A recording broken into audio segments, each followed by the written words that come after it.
This is RS Creative Videos. మీరు చూస్తున్నారు C language programming.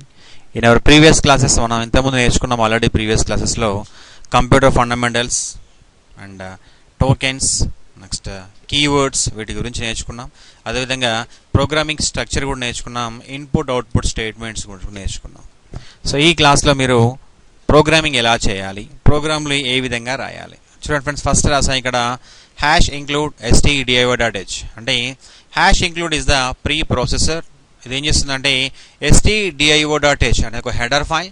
ఈ హెడర్ ఫైల్లో కామన్గా మనం యూజ్ చేసే స్టాండర్డ్ ఇన్పుట్ అవుట్పుట్ ఇన్ఫర్మేషన్ అంటే వాటి యొక్క ఫంక్షన్స్ అండ్ కీవర్డ్స్ యొక్క ఇన్ఫర్మేషన్ ఆల్రెడీ స్టోర్ అయి ఉంటుంది. సో వీటిని మనం యాక్సెస్ చేయాలి అంటే కంపల్సరీ #include stdio.h అని యూజ్ చేయాలి.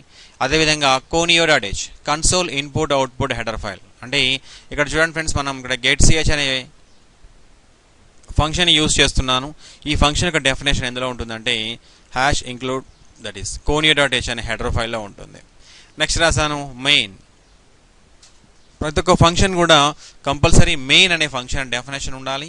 ఎందుకంటే మనం రాసేది హై లెవెల్ లాంగ్వేజ్. సో కంప్యూటర్కి అర్థమయ్యే language only machine level language. So దీన్ని ట్రాన్స్లేట్ చేయాలి అంటే కంపల్సరీ ఈ సిస్టంలో కంపైలర్ అనే ట్రాన్స్లేటర్ని యూజ్ చేస్తాం. ఆ కంపైలర్లో మెయిన్ ఫంక్షన్ కాలింగ్ ఉంటుంది.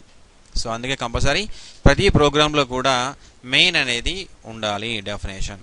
దెన్ ఆఫ్టర్ దాని తర్వాత మళ్ళీ ఇంటీజర్ a, b, c రాస్తున్నాం. అంటే వేరియబుల్స్ డిక్లేర్ చేస్తున్నాను a, b, c.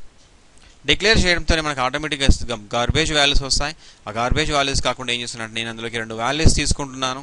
ఆ 2 వాల్యూస్ తీసుకోవడానికి మొదటగా printf ఎంటర్ 2 నెంబర్స్ అని యూజ్ చేస్తున్నాను అవుట్పుట్లో డిస్ప్లే కావడానికి. ఆ తర్వాత scanf అంటే a అనే వేరియబుల్ ఒక వాల్యూ రావాలి, ఇంకోటి b అనే వేరియబుల్కి ఇంకో వాల్యూ రావాలి. వచ్చిన తర్వాత c అనే వేరియబుల్లోకి a ప్లస్ b ఆ రెండింటిని యాడ్ చేసి ఇందులో స్టోర్ కావాలి.